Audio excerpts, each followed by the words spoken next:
Hello? Great, Awesome. that works. It works. So before we dive into what you're doing in Gigster, could you tell us a bit about what the origins are, some of your early story? Yeah, so is this working? Feels Maybe I'm good. speaking too loudly. uh, so this does not work. It's a little gassy. Do Should I hold it farther away like work. that? There we go. you want to switch up? This works? Okay, great.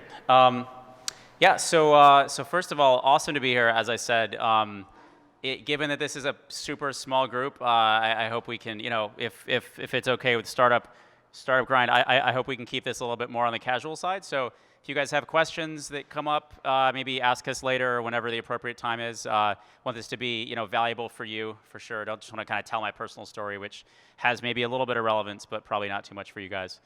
But yeah, so getting into my background a little bit. Always been an engineer, and always coding different things. Always had a side project. So ever since elementary school, I would, I'd be building a game or I'd be building some app, and I would put in a floppy disk, bring it into class, and show my friends. So sort of, I like to say I was building consumer software since third grade, because it was software for my classmates, right?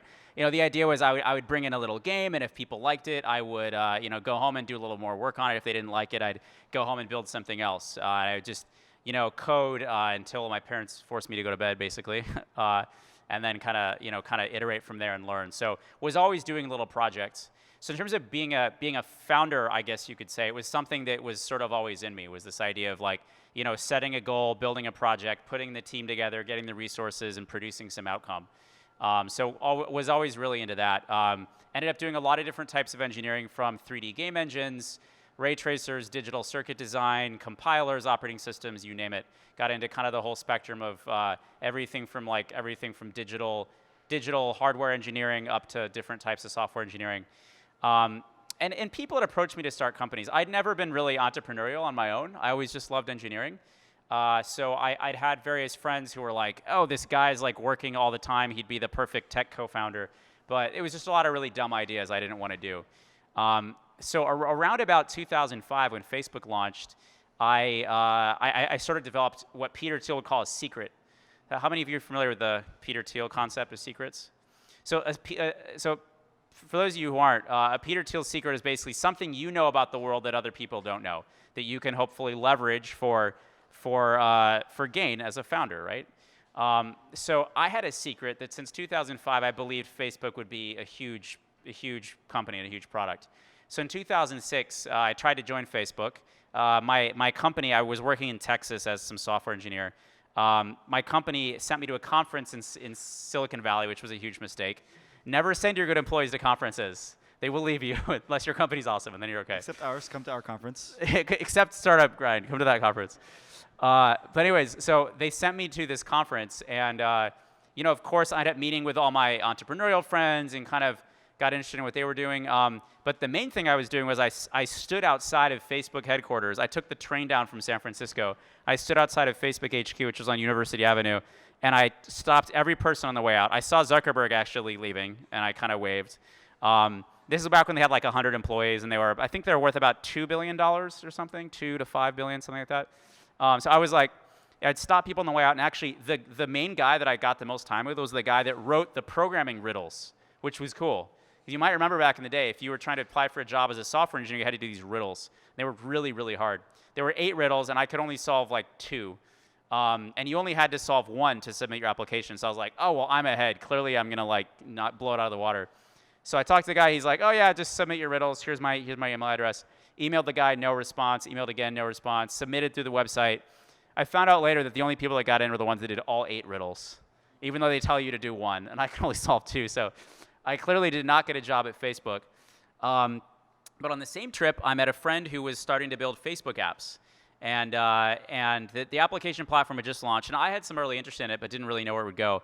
So he showed me his app. He made an app in 8 hours. He was doing about $1,000 a day in revenue, 100% profit. What was the app? It was like this zoo thing. It was like basically a screen where you had a zoo, and you could drag these animals into it, and then your friends could look at it, and they could like feed your animals. It was really dumb. early And the animals were just Farmville. like divs. They were just, I mean, if you know HTML, it was just like these divs on a grid. Like you could code this in like 8 hours too. It was really, really simple.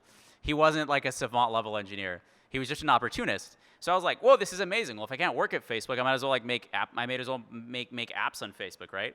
So I went home and quit my job basically the day I got back, and just started making Facebook apps.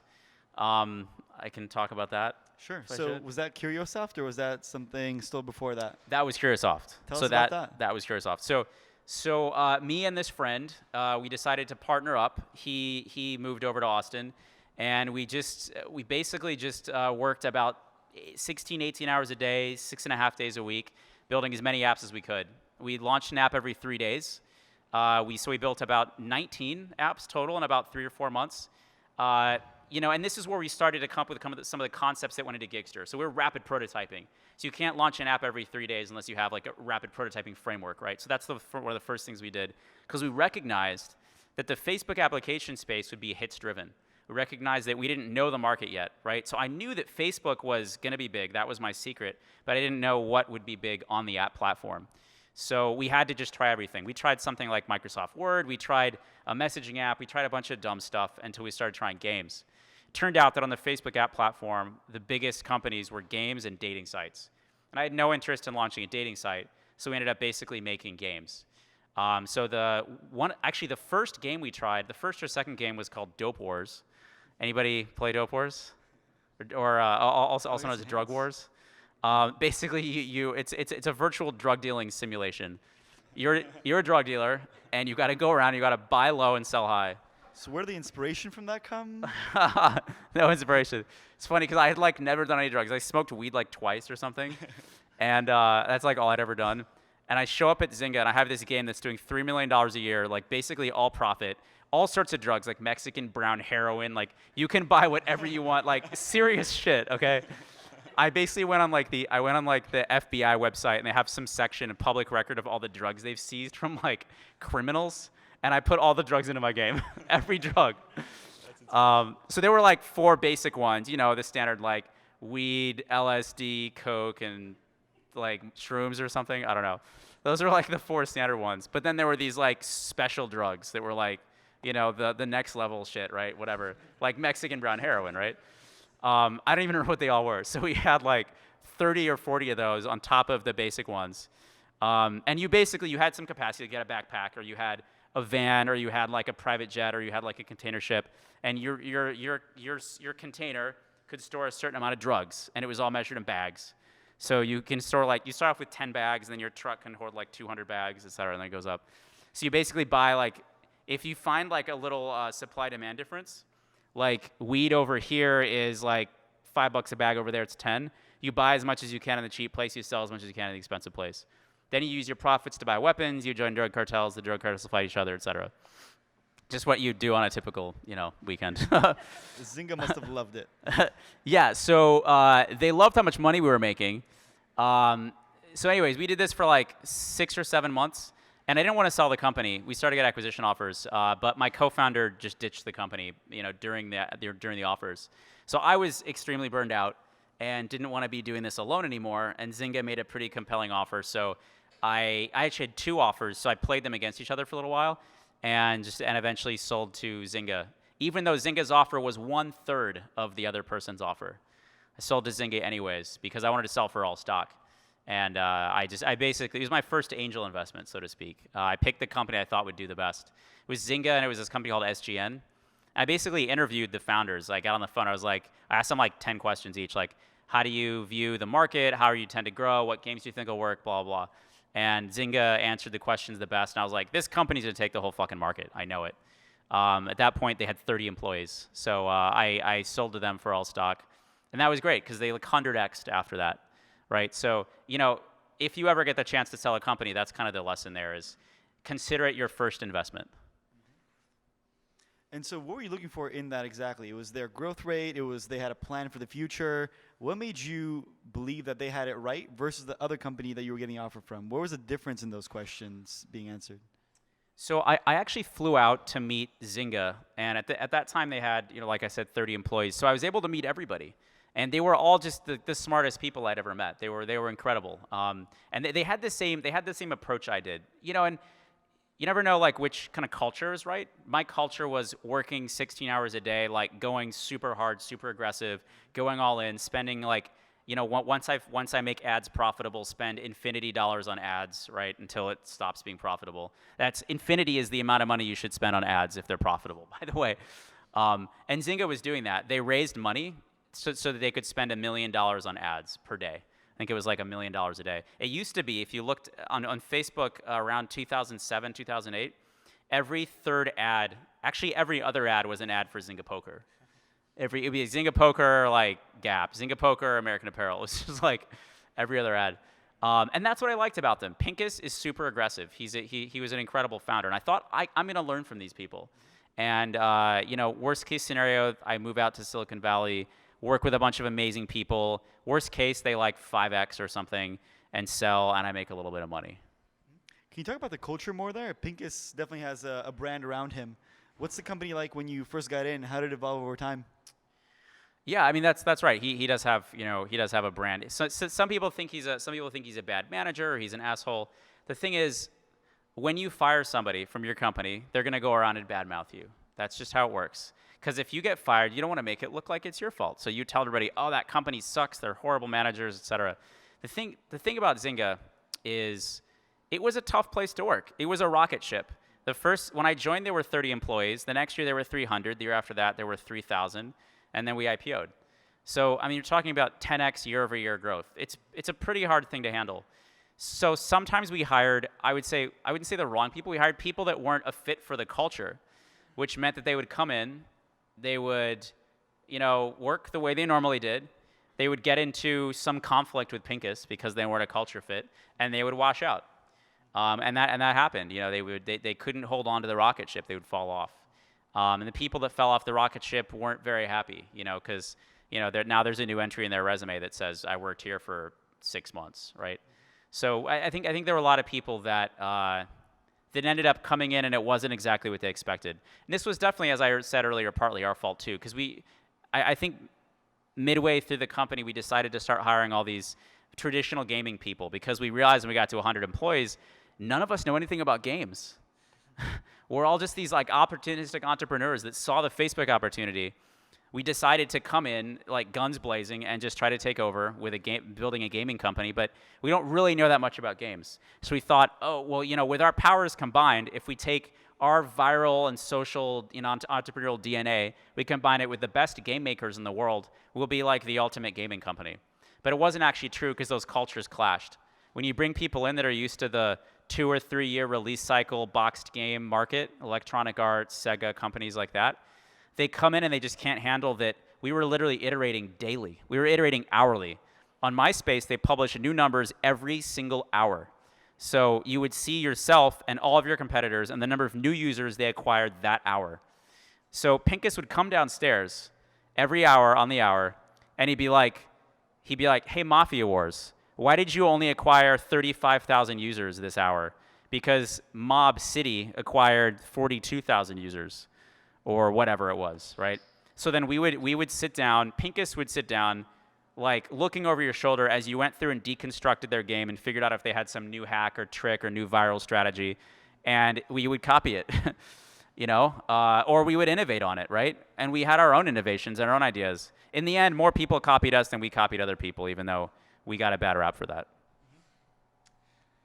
And then when you talk about that, you say that it was a very hard hustle culture, that certain things were copied, that the advertising got very, very big. Zynga eventually got slapped by Facebook, and the ads strongly decreased, and then their valuation soon after. What was that feeling like when Pincus was in the room and that happened? Were you there for that? I was there when they shut down the notification channel. I was there when they kind of turned down the spigot on the feed channel. With Facebook, everything was a channel. There were feed stories. There were notifications for a while until they got spammed out by app developers, and Facebook shut those down. There were various channels on Facebook you could use to reach users. There was like the homepage. There were different things. So whenever Facebook shut those channels down, we we ended up regrouping and focusing more on monetization. Because at that point, we had less traffic. It cost more money to get new users. When it costs a lot of money to acquire customers, you have to have a higher lifetime value. That's just how the math works. So we ended up doubling down and focusing more on revenue type stuff whenever that happened. We had some of them. When I was there, we had the best product management infrastructure in the world of any consumer internet company. We had the best in the world. We were hiring people out of hedge funds on Wall Street. We were hiring like top MBA grads, like top in their class, paying them $250,000 a year or more to come in and like optimize revenues on Mafia Wars by 3%. Because when you're making $1 million a day, if you move a number by even 1%, you pay off your salary within like 10 days. So, I mean, we were able to get the best people in the world and be profitable on that headcount pretty much immediately. But yeah, there were a lot of learnings. Sure. And post-acquisition, you are an entrepreneur. You were developing prototypes by age 13. What was it like to actually work within a corporation, and why did you stay so long, I guess? Well, I mean, I had a job before I founded a company. I worked at a company called National Instruments in Austin, Texas, doing compiler work, compilers, FPGAs, embedded systems. Was doing some of that stuff for about 2 years after college. And then I founded a company, and then I went back to work for Zynga. The good thing about Zynga, and what you should look for if your company ever sells, is find a culture that sort of enables entrepreneurs to be successful. So that was what I liked about Zynga, is that every group, they called them studios or silos. Essentially, studios had autonomy. So I had one meeting a week with my manager. It felt like a board meeting, really. I would sit down and literally present a deck every week. I would say, hey, here's what my team of 50 people has been doing the last week. We built this, we raised these numbers went down, here's our strategy to get those numbers to go back up, et cetera. So it was very low touch. I basically told them what resources I needed.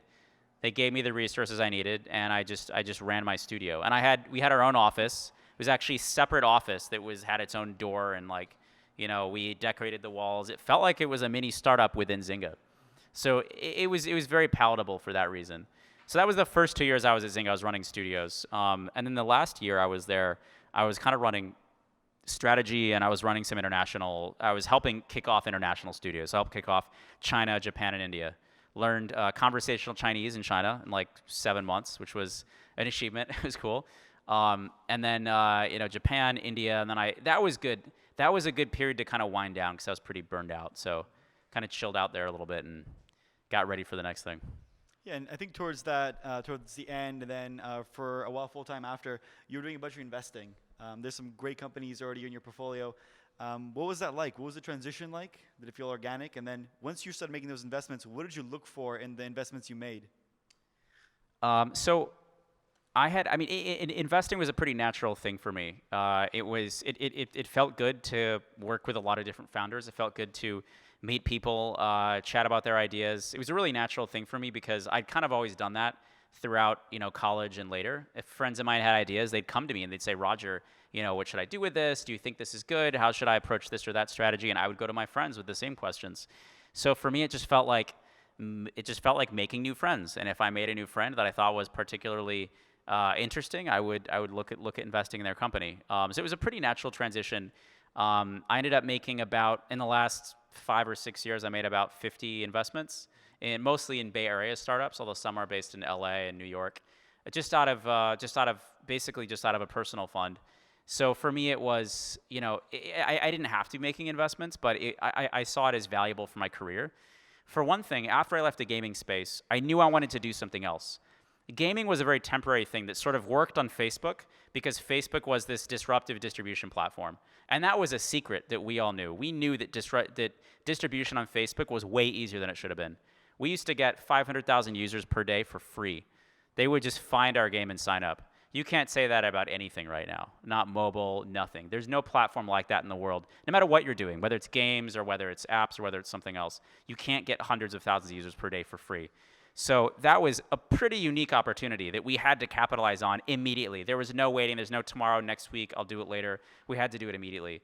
After I left, though, there wasn't really an arbitrage like that. So I kind of got it back into investing sort of as an excuse to learn about other markets. Because when you meet a founder, they say, hey, here's what I'm working on. I'm making a medical technology thing, or I'm doing an on-demand transportation app, or hey, you can tap this button to get an Airbnb on demand, or whatever it is. So you learn about all these different markets. So that was a great excuse for me to go learn about other spaces and see where I wanted to take my consumer talents, where I wanted to take what I learned at Zynga, which was we knew how to drive customer behavior, we understood gamification, we understood viral growth, we understood a lot of things better than almost anybody else, and those were skills that were transferable. So to your second question, what I look for in investments, I look for a couple things in no particular order. So one, to reference Peter Thiel again, Peter Thiel says that timing is greater than market. Timing is greater than market, is greater than team, is greater than product. So that basically means is when you're starting a company, you got to make sure that the timing is right.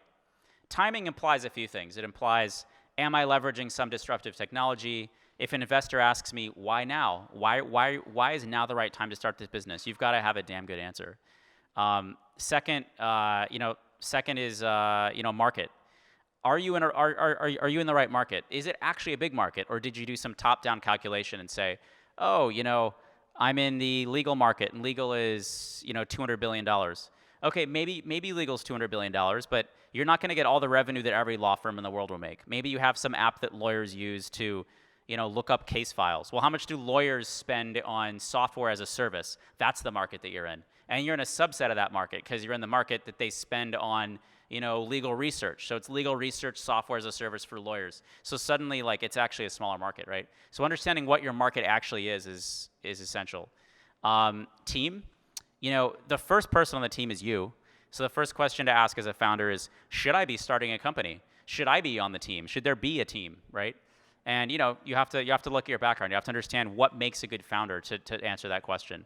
And then finally, product. Do you have a good idea within that market and with that team? Do you actually have a good idea? And a lot of products, they seem like good ideas, but they don't solve a real problem. I'd say that's the biggest shortcoming of most products is that they're solutions looking for a problem. It's a founder that said, oh, I think it'd be cool to build this, and nobody really wants it. So you end up raising money and you burn a year, you burn a year and a half before you realize that nobody wants to use your product. Then sometimes it's too late to pivot. So reaching product market fit is important, but as I said, kind of the other things are more important. So I think those are a couple of things I look for. Another way to frame it is I like founders that have very simple ideas in huge markets that are incredibly difficult to build. I think those are three really important qualifications. So take Uber as an example. Uber is simple. Push a button, get a car. What could be simpler? It's in a huge market. It's transportation. Transportation's hundreds of billions. Everybody needs to get around, right? And it's very hard to do. And the hardest thing about Uber, maybe the only hard thing about Uber, is building the driver network. That's hard, right? So when driverless cars come out, everybody will have their own driver network, so Uber's dead. So if any of you have Uber stock, I would sell it immediately. Because I think that company I think the common for Uber might go to zero in the next 5 to 10 years. I think the later stage investors might make a little money, but if you're an employee or a founder, you're probably screwed. I don't have high hopes for that. But anyways, it was a good idea when they had it. So anyways, yeah, again, simple idea, big market, very, very hard to build. And very hard to build gets back to defensibility. So one thing you want to ask yourself, and I ask every founder this when they're pitching me, is what are the 3 hardest things you have to do to succeed? So you look at, I was talking to this company called Soundbox the other day. They're in the recent YC class. They make speakers, right? They make speakers that are louder than other speakers, and the battery life lasts longer than other speakers. So what are the hardest things they have to do? Well, number one is probably brand. Because if you're trying to sell a hardware product, you have to build a brand around it, just like GoPro has done or Red Bull has done. People jump out of planes with crazy clown suits on, and they take a GoPro video. People see that on YouTube and they want to buy a GoPro. Or you see some guy skiing, or you see some girl hang gliding or whatever, and you're like, oh, that looks really cool. I want to buy that product. So branding and marketing is the hardest thing. If they don't do anything else and they achieve that, they win. The next hardest thing is hardware. I mean, their speakers have to be significantly better than other speakers, right? Otherwise, it might not be that interesting of a business, et cetera. So when you look at different companies, you'll get a feel for what are the hardest things they have to do. And then you ask the question, why are you the right team to do these things? So sometimes you look at what are the 3 hardest things you have to do to succeed, and then you look at the founding team, and there's no match. Another thing to call that is founder market fit or founder product fit. So you have product market fit, then you sort of have founder market fit, right? A lot of times there just isn't founder market fit. It's somebody trying to start a company because they saw it on TechCrunch, because they saw it on Hacker News, because they think it's cool, not because they're actually a fit to do it. So that's something I look for. Thanks for that. Detailed. We're going to jump into a little bit about your current investments. I know you made some investments this week even. Kind of want to ask you about what you're still doing, investing, and then to get a bit of a picture for some people here, probably pre-money, most of these folks, or maybe going through their seed round, what the environment for them looks like, what they should be doing to adapt their pitches these days. Yeah, so last week I made 4 investments in startups. So invested in a couple Y Combinator startups, one that was from a friend of mine. And I looked for a lot of the same things that I just mentioned. A couple of these companies, most of these companies had some really defensible, really interesting technology they're using. And again, to quote Peter Thiel for a third time, one of the biggest things I look at is companies that can become monopolies. So this is actually what they tell you when you're in Y Combinator is they kind of tell you, like, how can your company become a monopoly? And if you can't become a monopoly, it's not very interesting, because then what happens is you're just going to be on this, that means what you're selling is a commodity. A commodity is the opposite of a monopoly. So you're selling something that a lot of other people can provide. It's a fairly easy service to provide. Now you're stuck in this loop where your salespeople are on the phone and they're like, no, really, we're better than person A, B, and C. Like, you kind of have to really convince people when you're trying to sell, and that's really difficult to do. So the thing in common that these companies have is there are elements of the company that allow them to be monopolies. So one, for example, is a company called OnFlux, which is a competitor to Athos, which makes smart athletic clothing. So the concept behind Athos is you wear this workout clothing that has motion capture sensors in it, and your phone detects motion capture while you're doing your workout, and it learns over time when you reach muscle exhaustion doing certain activities. So they're getting data across tens of thousands of users, thousands of samples per month of data, and they're able to use that to eventually build an artificial intelligence personal trainer that everybody will be able to have. After your workout, you can go look at a video of it, and you'll see your 3D avatar on the screen, like doing military presses, or bench presses, or doing pull-ups or push-ups or whatever it is, right? So I think that's pretty interesting. They already have a lot of athletes using it. And if they can get all of this data in one place and use it to make a personal trainer better, they'll develop a monopoly. They'll have a defensible position that nobody can compete with. So that's one example. Hearing about some of the trends for especially A rounds and pre-A rounds. Yeah, so you guys have probably heard that there's a slowdown happening in tech, right? I mean, we go through cycles. There was kind of a bubble, and now we're in what people are calling a slowdown. Ultimately, banks, due to various economic conditions, I won't speak to because I'm not the best person.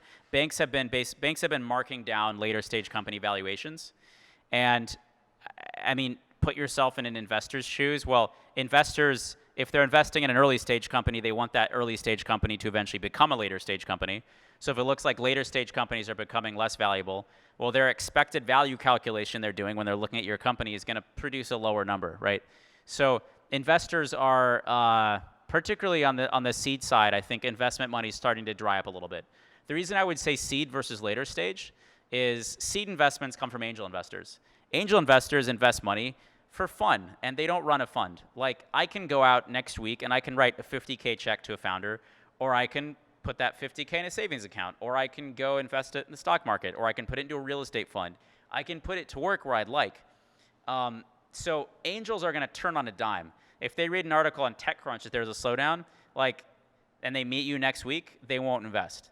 On the other hand, later stage funds, the Andreessens of the world, Sequoia, Benchmark, Excel, these guys have already raised funds in excess of $500 million, $500 million, $1 billion funds. They have to spend that money on technology companies. They can't stop spending money on technology companies just because people think there's a slowdown. So I don't think later stage will see as much of a slowdown. What I would say will happen with later stage is I would say it's going to separate the wheat from the chaff to a degree. So you're going to see companies that don't have strong financials. Maybe they have 10 million users but no revenue. I think you're going to see those companies have a lot more trouble raising money. I think you're going to see the money concentrated on companies with stronger financials. But remember that these investors have the same amount of money to invest, and there are the same number of later stage investors.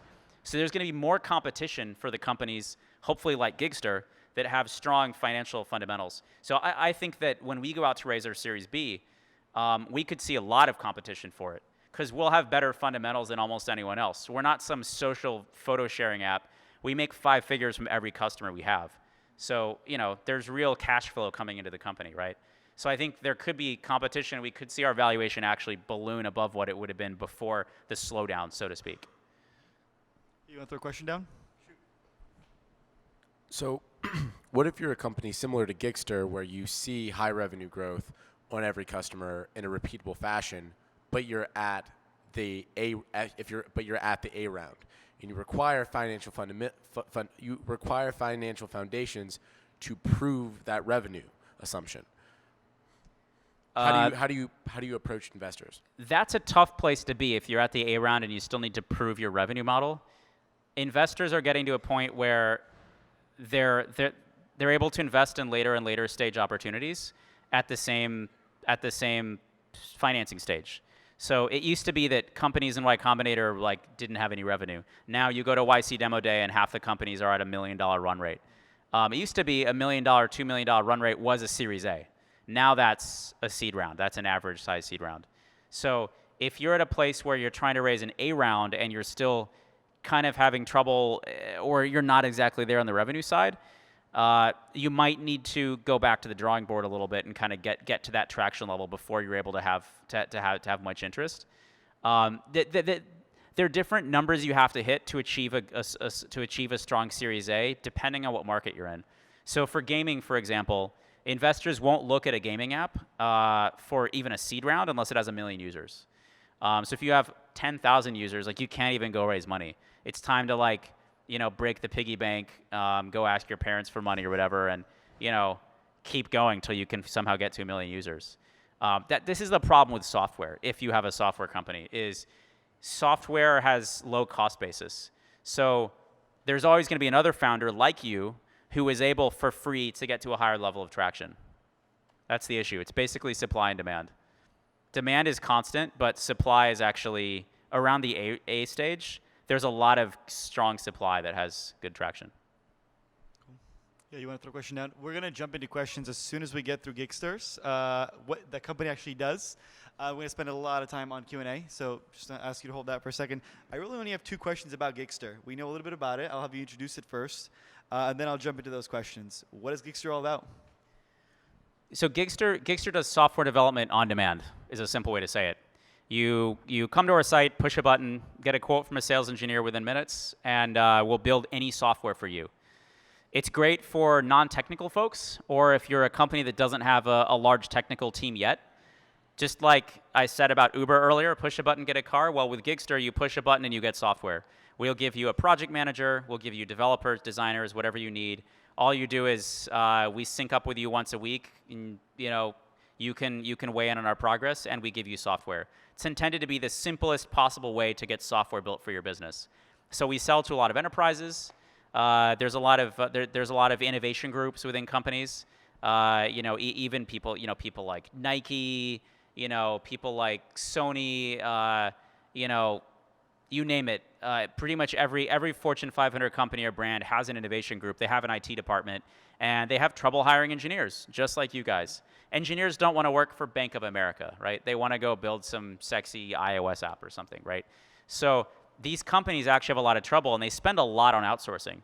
And they do it for various reasons. Sometimes, for example, I heard a story where IBM laid off 50,000 people, and they hired them all back as contractors for 2x their hourly rate. So it sounds stupid to you, but you're not IBM's CFO. Maybe they wanted to move money from one bucket to another. It's 2 different lines in their P&L. There's one line for headcount. There's one line for discretionary budget expenditure, right? So if you pay people hourly as consultants, that's discretionary expense or whatever. That's a different line. So you can kind of play some accounting tricks if you hire people as consultants, right? So we've seen people hire us for different reasons. Sometimes it's because they like to use consultants or contractors more than hiring hourly work. But pretty often it's because there's like a director of market. This is a real example. There's a director of marketing at Square who wants to build a demo. They went to ask their development team. Their development team said, "Screw you. We're busy on our roadmap. Go find some other way to do it." So they came to Gigster, pushed a button. They're like, "Hey, I need this." We're like, "Great. That'll be $11,000. Click here to pay." They paid. They got it like 4 weeks later. So it's pretty much the easiest way to get custom software built for your business. That's the aim. Sweet. So the first thing I wanted to ask is we had Guy Kawasaki at the conference recently. He's looking to build a dog food delivery app, probably introducing some drones into that so that actually gets you quicker. Let's say I come to Gigster and I want to build the dog food delivery app. What happens? So first of all, you'd get to the site. You'd like click to chat with a sales engineer. Call them sales engineers because they have engineering or product or they're founder by background. And then they say, "Hey, please describe your project or attach a spec." This is a chat interface. So you can say, "Hey, I want to build a dog food delivery app." And what they'll do is they start to fill in the blanks. So they'll say, "That's great. Is this for iOS or Android? Do you need an app for the delivery agents or not? Do you have an API for these drones or do you want us to build it for you? What do you want the screens to look like? Should there be a screen you open up that shows different dog food options? You choose one, you click buy. If your credit card isn't on file, it asks you for the number. Then the next screen is a map and you can see when it's coming to you and there's a time estimate. Does that sound right?" You say yes or no. We go back and forth till we iterate down to what you want. And unbeknownst to you, while you're talking, right next to the window, they have a calculator and they're plugging in features that you're asking for. So they're plugging in map view, payments, landing page, settings, selector, right? Credit card box, whatever, right? And then as soon as you're done talking, often they have a price. And they say, "Great, that'll be $17,000, guaranteed." It's all guaranteed fixed price with us. It's not hourly. So you're like, "What? How'd you get that so fast?" You say guaranteed. What does that mean when you get like scope creep or when me as a user wants to add in not just dog food but cat food too? I feel like I'm on a sales call right now. Actually, this over here is Catherine, one of our sales engineers at Gigster. We can all say hello to Catherine later. Not to call her out too much. So if you have a project idea, you can talk to Catherine afterwards. She would love to meet you. So we get this question all the time. So we budget in. I mean, the idea with Gigster is you're never going to know 100% what you need, especially in a 3-month project. Your needs will change.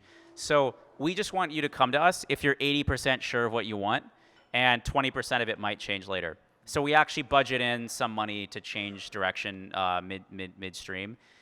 You can also like horse trade features. So if midway through we haven't started some feature yet, and you're like, "Oh, don't build this map view. Just have like a progress bar for when it's going to get to me instead." We'll do that for you. That's not a problem. So we're happy to be very flexible. We honestly don't have. I think it's a great question because I would intuitively have thought, "Wow, this process is too brittle. This isn't going to work. Fixed price. How do you do that?" I think it does seem like an issue, but we never have that issue with clients. We're able to be flexible enough. If you want some addition that's totally out of scope, like you're like, "Oh, you're building me an iOS app. Why don't you throw an Android one in too?" Well, obviously that's going to be a little more work than we can just throw in for free. So we would say, "Oh, that'll be an extra $5,000. If you approve, it gets added to your bill." And we don't charge up front either. You pay over like 8 milestones typically. So you're just paying a little bit at a time, and you can cut out whenever you want. Something that we all did before this interview was to actually play with it and to see how I might build something ahead of time. So definitely encourage you guys to check it out. It is almost too easy to spend 20 grand on something. We've had people drop 20 grand in like 30 minutes. Nice. Actually, I think our office manager closed a $10,000 project in 15 minutes one time. It's easy to sell on the platform and it's easy to buy. It's scary. You're monetizing like Mafia Wars. This is scary stuff. That's right, yeah. So the other thing I want to do is ask about scale. But before I do, I want to make sure you guys get a chance to get some questions ready. You've heard him talk about investing, about scaling, about building product.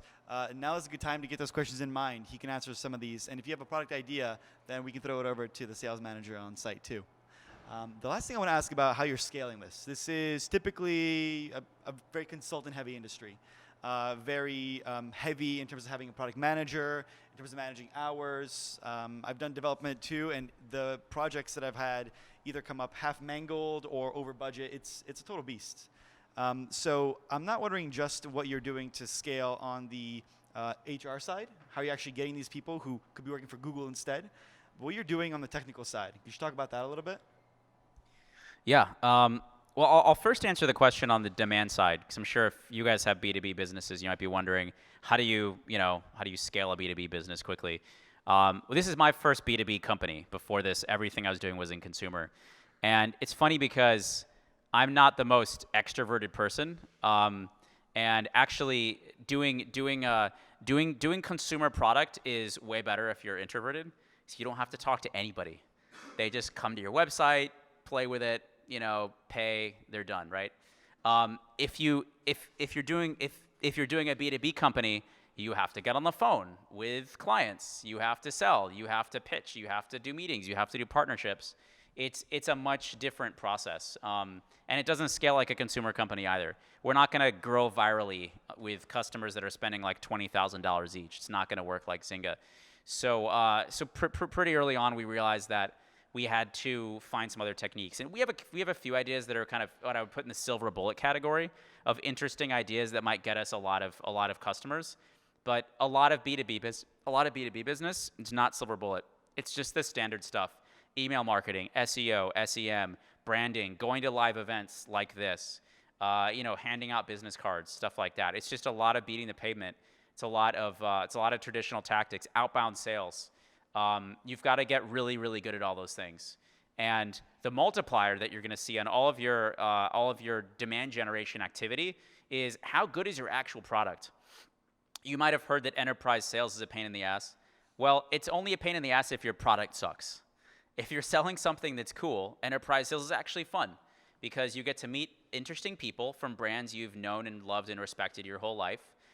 We just, like Gatorade, we met Gatorade this morning, and they're like, wow, we want to build an app with you. And that's cool. I drink Gatorade, So I'd love to build an app for Gatorade, And it was like, after one meeting, they were just like, boom, we're in. Let's do it.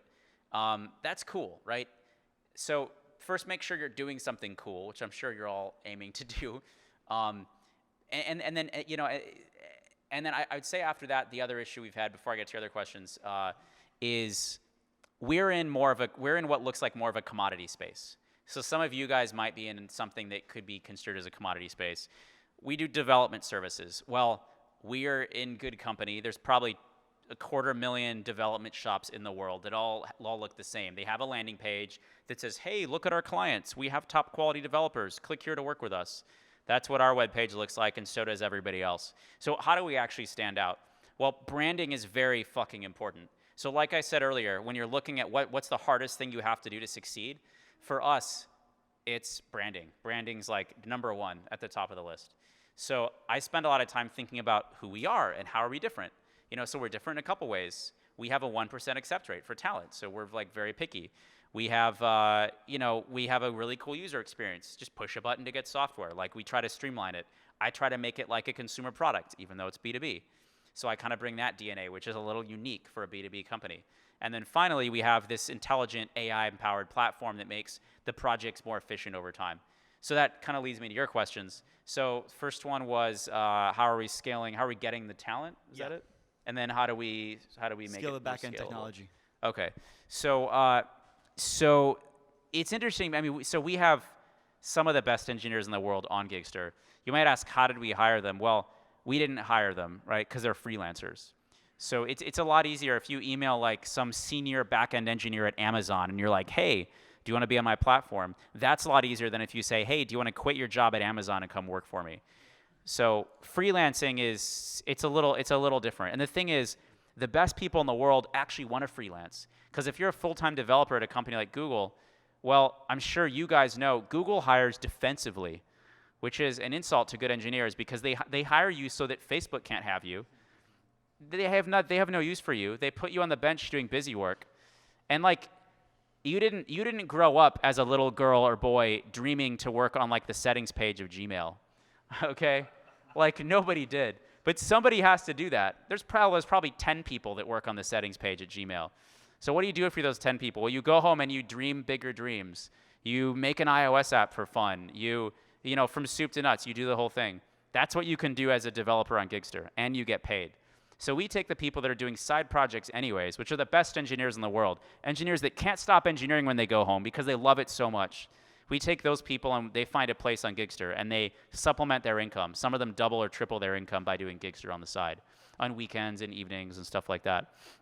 And then it's founders like you guys who maybe run out of financing and you want to be a product manager or a developer on the side to kind of keep the startup afloat.